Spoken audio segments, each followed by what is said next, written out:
Welcome to the Influency Podcast. I'm Hadar, and this is episode number 370. And today we are going to talk about how to pronounce the phrases have to, has to, and had to.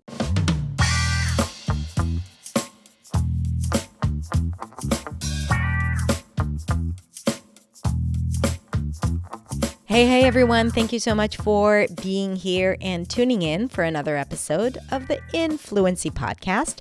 Today we have a quick pronunciation lesson for you, and it's more about connected speech and reductions than it is about pronunciation, but it all goes together.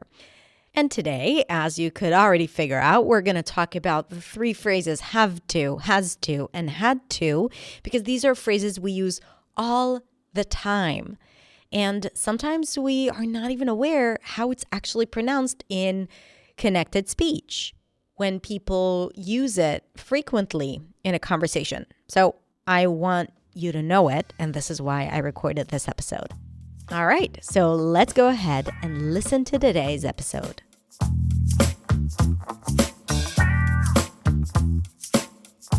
How to pronounce have to, has to, and had to using connected speech in American English. Hi everyone, it's Hadar. Thank you so much for joining me. Today we are going to talk about the phrase have to, or has to, or had to when talking about the past. We use this phrase when we want to express necessity or obligation.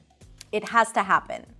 But we can also use it when we are sure that something is true or that it will happen. She has to be there.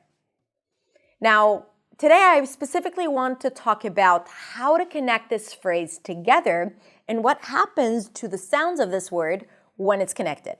But first, if you're new to my channel, then hi, my name is Hadar. I'm a non-native speaker of English, and I am here to help you speak English with clarity, confidence, and freedom. I have a ton of resources, free resources for you to learn with me, so go check out my website at hadarshemesh.com. You can also follow me on Instagram at hadar.accentsway, or just subscribe to my channel and get notifications when a new video comes up every week.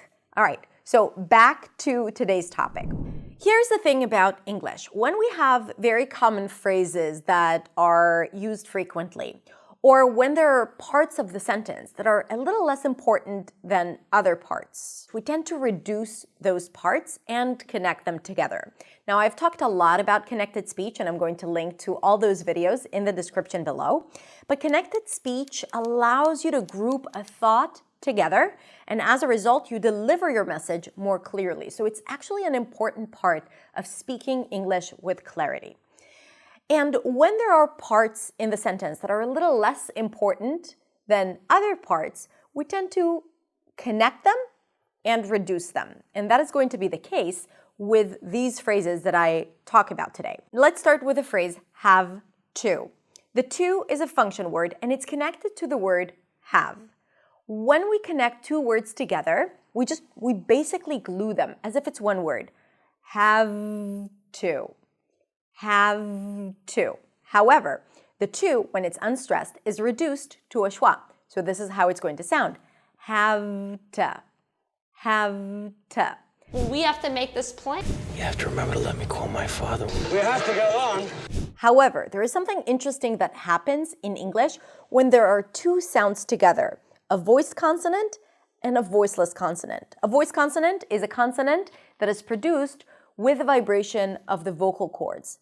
And a voiceless consonant is a consonant that is produced just with air. T, t, t. So the V is voiced and the T is voiceless.